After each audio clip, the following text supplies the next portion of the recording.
Hello, strangers. It's Tuesday, and it's story time. This is story 98. I got a gig installing solar panels. It was a small business. Of the 10 or so employees, I was the youngest and newest. The others had been doing it for so long that they were old pros at it, despite it being a relatively new technology. I ended up gophering, or go-for-ing, for them on more than one occasion. I was up and down ladders all day, fetching tools, water, cables. Still, the pay was great for someone without much more than a high school diploma, and it kept me in shape. At the end of the day, when we'd load up the trucks and roll home, shirts clinging with sweat, it felt very satisfying to have put in a hard day's work. I don't know if all the solar outfits in town had turf, per se, but it was rare to see another crew working the same neighborhood as ours. It was until my boss and another boss teamed up to do a revamp and expansion on a complex of ranches and townhomes. I guess the city was really doubling down on green energy. The complex was massive, rows of 2-story townhomes and flat, 1-story ranch-style homes. They were all laid out in a grid, and all had a demand for solar panels. It would have taken our crew a month solid to cover it. Still, I could sense a bit of rivalry in the air when both crews appeared at the same time, or how we avoided taking the same lunch hours. The muttering on our side of the complex was that the fix was in. Someone on the other crew was related to the housing developer. Their only proof was that the other crew had been assigned the show house. You know the one, always grand, standing at the front of the complex's walled and gated entrance. In fact, that house was already set up with solar panels the day we arrived. Sour grapes aside, though, our crews stayed out of each other's way. The complex was informally divided in half, and we never worked on the same house. This kept the crews away from each other, but as a gopher's work is never done, I was often still up and running during the lunch breaks, fetching forgotten water jugs or pre-staging cable on roofs. And I wasn't alone. The other crew's gopher worked through lunch too. He, like me, seemed young, but unlike me, he moved with confidence. In fact, in some ways his confidence was casual, maybe a little too casual. Well, one day we ended up on 2 side-by-side homes. It was a blistering hot afternoon. He was on a 2-story townhouse, and I was on a lower ranch. I wasn't even aware he was there until something dropped out of the sky, exploding in a gush of water on impact. I yelped. I leapt away from it and nearly lost my balance.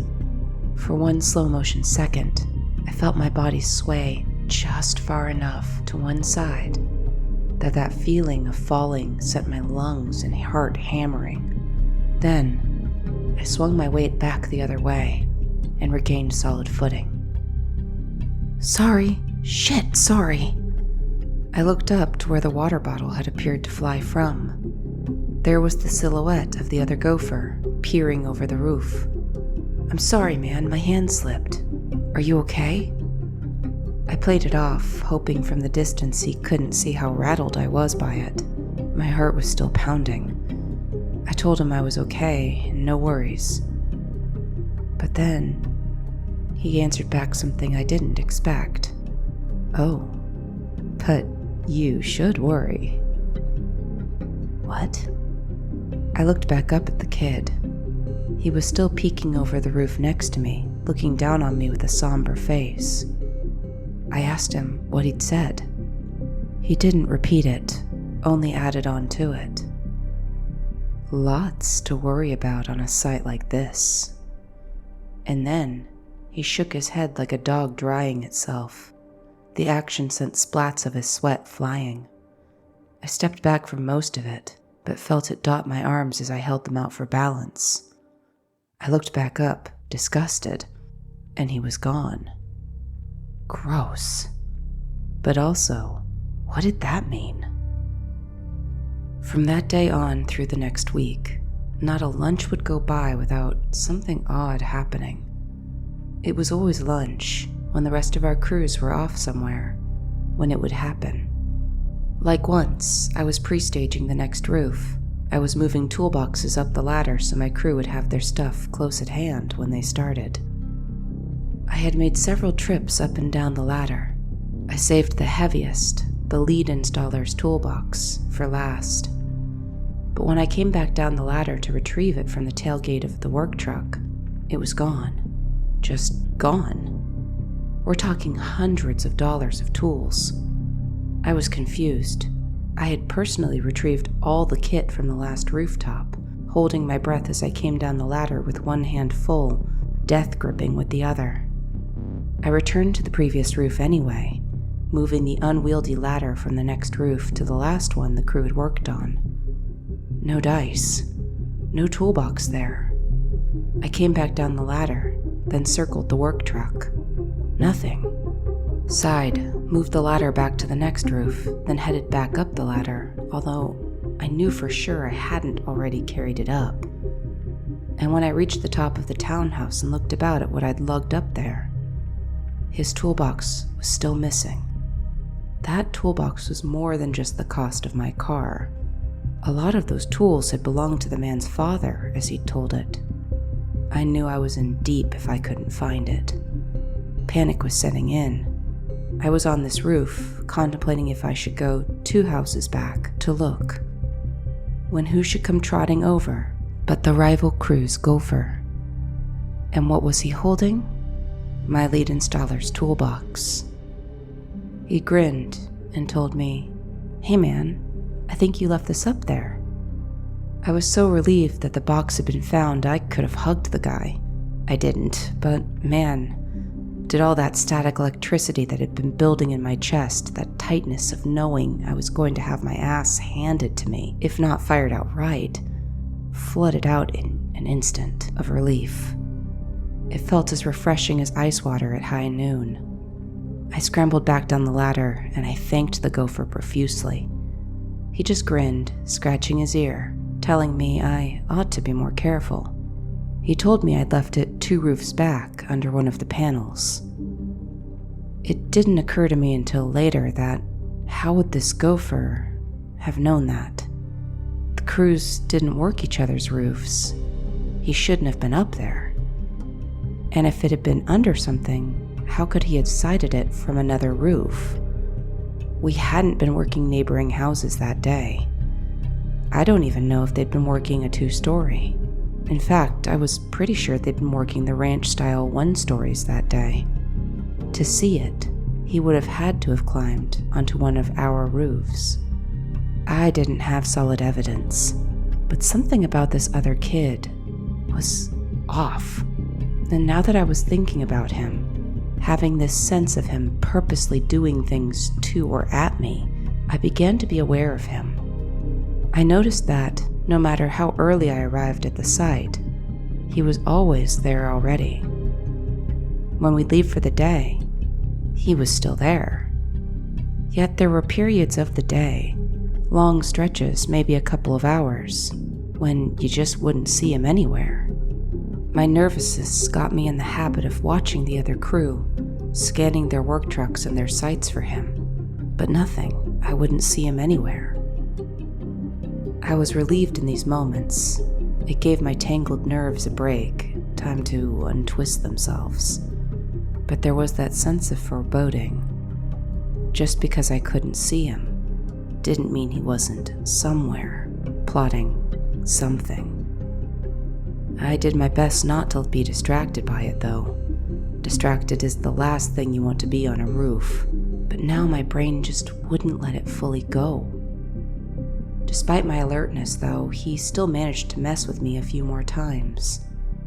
My water jug disappeared from the tailgate of a truck, where I knew it had been, knew it for a fact.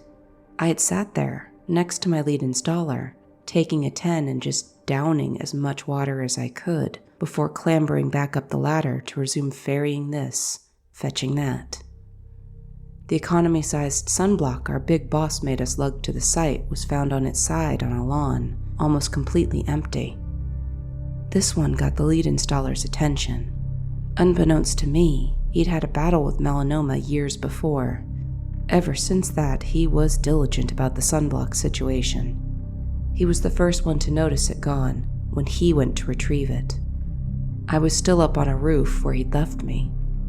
I finally had a witness as to something going wrong that couldn't have been me.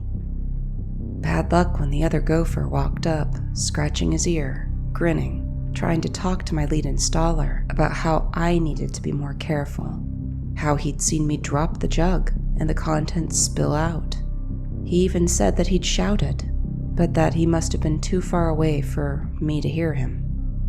The lead installer stared and then said, "No, that didn't happen." The gopher's eyes got wide. Very, "Oh gee, mister, whatever do you mean? Innocence." He started to amend his story. I hadn't dropped it, but maybe bumped it, and it had tipped over after I'd walked over to the next house. But my installer stood firm. He told him no, and further, he needed to knock it off. Neither crew was being paid for their two gophers to be pulling pranks on each other all day. Before the gopher could come back with a full sentence, more than stammering, my installer leaned in. He'd noticed the things happening, too.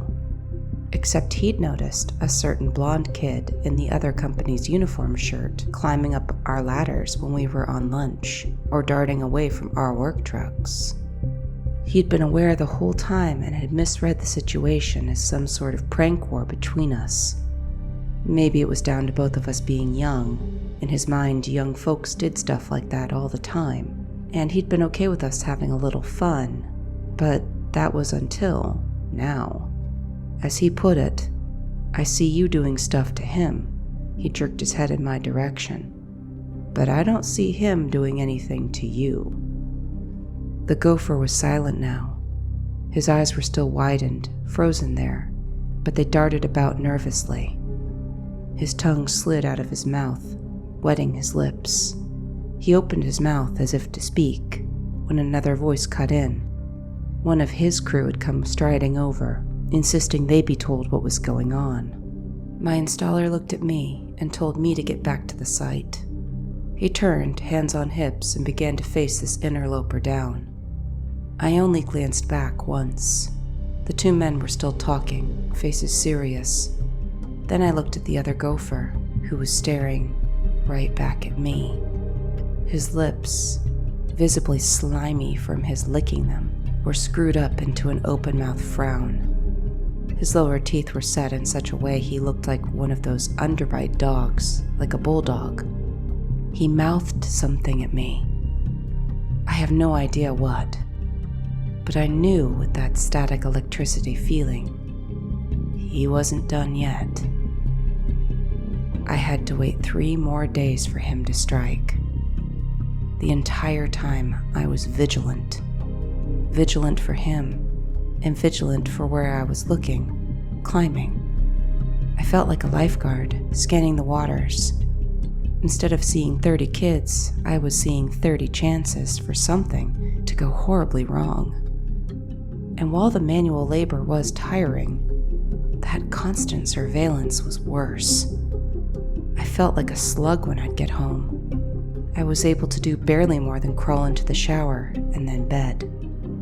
The longer the other gopher went without incident, the worse I felt, sure that something was coming. I was living on borrowed time, standing under a flimsy shelf with a bowling ball on it. I knew it would come crashing down on me at some point. And the day before our crew finished up our site, it did. We were down to 2 remaining houses, one a 2-story, and the other a 1-story. The crew had finished mounting panels, running cables, and tidying them into bundles, secured against wind and weather on the 2-story. They'd moved like ants moving their colony, to a new anthill over to the 1-story. This left only me on the 2-story. I was running tools down the ladder, moving them to the work truck tailgate we'd parked between the 2 houses. Another worker had ambled up the ladder while I'd been down on the ground. He'd wanted to fetch his own stuff, get to work on the last house so that the final day could be testing the cable runs and prepping them to be hooked up to their cable boxes. The sun was finally floating down into the horizon. It gave us a break from the heat, but still my clothes were soaked in sweat, and as the temperature dropped, they became cold, miserable against my skin. When I climbed back up the ladder, popping my head up over the side, he waved at me. I waved back, pulled myself up, and moved aside to let him start climbing back down. He had gotten just far enough down the ladder that only his head and shoulders were visible to me when I saw his eyes go wide. His mouth opened, but no sound came out. That didn't occur until he was falling away from the house, backwards. I ran towards the edge of the house. The townhouse roofs were thankfully mostly flat. I was staring this man dead in the eyes the entire time I sprinted, and he was staring at me, and now sound was coming, scared, surprised yelping. Not quite words, but I understood it. He was already well away from the roof by the time I got there. I couldn't catch him. He was death-gripping the ladder as he fell backwards, and into a tree with a sickening, meaty thud. The 2-story was backed up against some existing trees, and the ladder just tall enough that he caught an outstretched limb with his upper back. I was yelling, screaming down to my crew. They were already running over, telling the guy, "Don't let go, hold on." I looked back to the man. His face was deep purple, looking sickening against the white of his hands still gripping the ladder. I learned later that the impact with the tree had knocked the wind out of him. It had rammed the topmost metal rung into his throat, too. He clung there, not being able to breathe, but too shocked to let go. The tree was under him, and his own grip on the ladder pinned him in place. The crew set about stabilizing the ladder. A few of them were pulling at his boots, trying to catch and carry him down from where he was lodged. I gazed on. We were warned about ladder safety. We even had to take a mandatory class in it. But I'd never seen an accident before. And now I'd seen it from the absolute worst vantage point. And it had me shaking.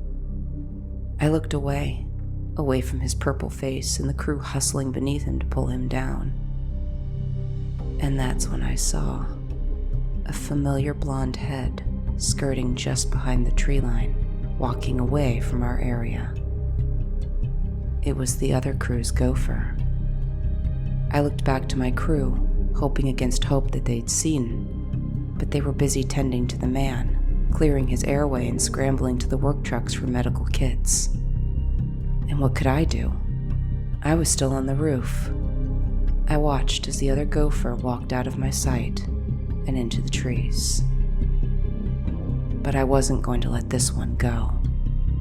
I talked to my lead installer about it. He listened, making no outward expression. The other man had to be driven to the hospital, as even with his airway cleared as it could be, there was this bad, gurgling sound coming from his chest when he'd breathe. I felt stupid and petty bringing up the gopher like this, like I was telling my daddy on another kid on the playground. But this wasn't a playground. This was work, a dangerous work site, and the other gopher was the one treating it like play. I was pissed beyond words, but more than that, I had this surreal, floating feeling, the same one I'd had the first time, when he'd near dropped a water bottle on my head and sent me flailing my arms to not come crashing down off the roof. I had no proof, but the circumstances were overwhelming. He'd been messing with me all this time, and when he saw legs and a hand carrying equipment come over the ladder, well, who do you think he thought it was? Before he grasped the ladder and leaned back, tilting it backwards, And why? Had he meant to, what? Scare me? Hurt me? Or worse? I wasn't part of the talks my lead installer had with our boss. I also wasn't part of my boss contacting their boss. My installer sent me home for the final day of work, a day off I was only too happy to take. I heard what more of the story I would hear at the next site a week later, when my lead installer called me over to sit with him during lunch. He told me, quietly, that there would be no charges filed, could be no charges filed. While I was a natural-born citizen, the man that had been tipped from our roof was not. That made me wonder if the gopher took me for an immigrant too, or if my skin tone had anything to do with it beyond kid, smaller than me, easy pickings. Oh, and that gopher, by the way, that was the housing developer's son. There'd be no punishment, not really, for him. But the final thing that my installer told me was the crew had recovered my water jug. I looked about for it expectantly. I was surprised when my installer instead pulled a brand new jug, still in the plastic, out from the truck's cab. He told me that they wouldn't be giving me back my old jug, as it was found in a state that made it unusable. It had been found in the show house, the main house that had already been worked on well before we'd arrived. On the final day, the day I hadn't been at work, our crew had been running around checking the cable boxes, and one of them thought to check the show house. And that's when they noticed the back door was left ajar, a rock wedged under the door frame. Curious, they'd wandered in, wondering if a homeless person had taken up residence, or some local kids had been using it as a hangout spot. What they found instead was a rat nest of burger wrappers and other trash scattered all across the staged living room table. The rival crew's work shirts were hung about on the backs of chairs, along with dirty pants, socks.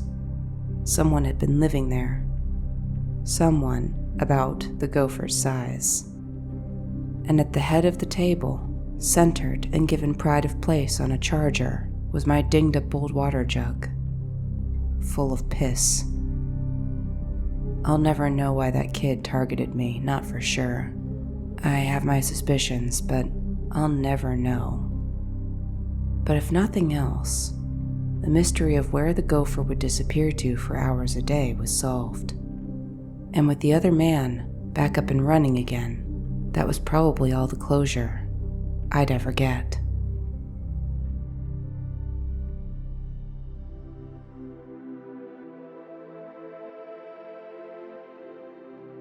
Humans are creative and imaginative by nature, more so than any animal that we've been able to see. But that's a double-edged blade, because the same amazing brains that can give you stories and comics and art and video games and paintings and statues and sculptures, things that, until your eyes fell upon them, you didn't know were possible. Well, that same imagination can be taken in a way that's less wonder and more, why, God, why? Thank you for listening, as always. If you'd like to share stories, my email is in the description. If you'd like to see random things I find on Instagram, my Instagram handle is in the description. The like, the comment, and the subscribe features are here as well as they are on any other YouTube video. And until next time, stay strange, stay safe, and take care, strangers.